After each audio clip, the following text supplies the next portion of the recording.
I always believed that for companies, the main asset should be its employees.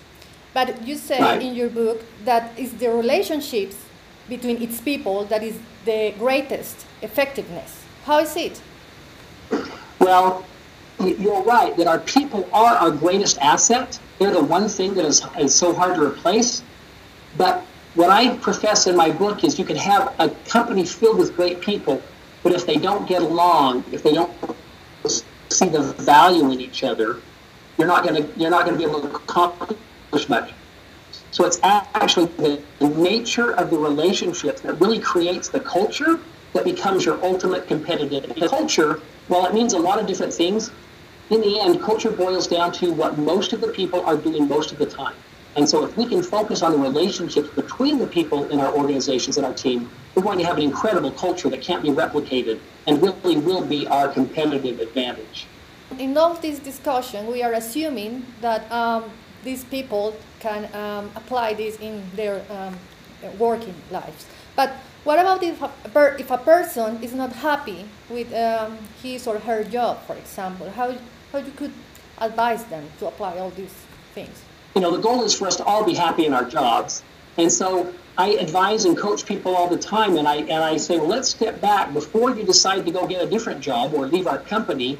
Let's step back and understand what is it about your job that you don't like? What do you enjoy and what do you not enjoy?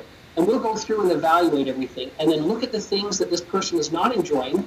And often they are things we can do something about, but we have to bring it to the surface first. We have to identify it and then say, well, I wonder if we could accomplish the same thing but in a different way. There's a person I work with who, based on their personal situation, they needed more flexibility in their job. They're a great talent and they give great results, but they needed to work different hours than the rest of us work. And so we accommodated that person. They've been with us now that was 10 years ago. They're doing wonderful things and they have a different flexible schedule, but it works for them.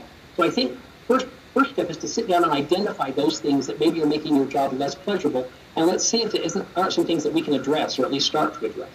Currently, there are many youngsters here in Colombia, especially, that are probably looking for a job. They are unemployed.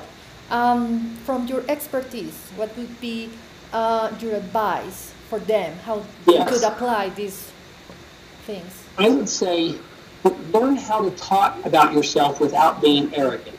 So talk with other people who know you well. Identify what are your most important strengths. In fact, there's a book out there called Now Discover Your Strengths, and it's got the Gallup Strengths Finder in it. I would recommend they get that book, and you take a survey, and it identifies for you what are your top 5 strengths. So either whether it's from the book or from people who know you well, find out what your top strengths are, and then learn how to talk about them and feel comfortable talking about them without being arrogant. Practice with a friend, practice with a family member, so that when you do get the job interview, you can go in and not just answer the questions they ask, but at the appropriate time, you can say, let me share a little bit about you. One of my top strengths, I'm making this up, but one of my top strengths is empathy on the Gallup Strengths Finder. And let me tell you why empathy is so important, because I have a natural tendency to feel what others are feeling. So if I'm applying for a training development company, I'm a really good person as we put together training courses to say, of course, we are looking forward to seeing you in Medellin. But I would like you to tell us what would be your main message. What's going to be your speech about? We're all required to do more and more all of the time. More and more is expected of us. And as I said, we're all measured in a bunch of different ways, but the ultimate measure is by our results. And we all get results with and through other people. We're not just superstars. We get results with and through other people. And so relationships are foundational to achieving all of the important goals that we need to achieve. So the primary message is that our relationships matter a lot. They matter a lot because it makes us happier when we have good relationships, but they matter a lot because they all contribute to our success in our professional lives and our personal lives. So that's the foundation of my message.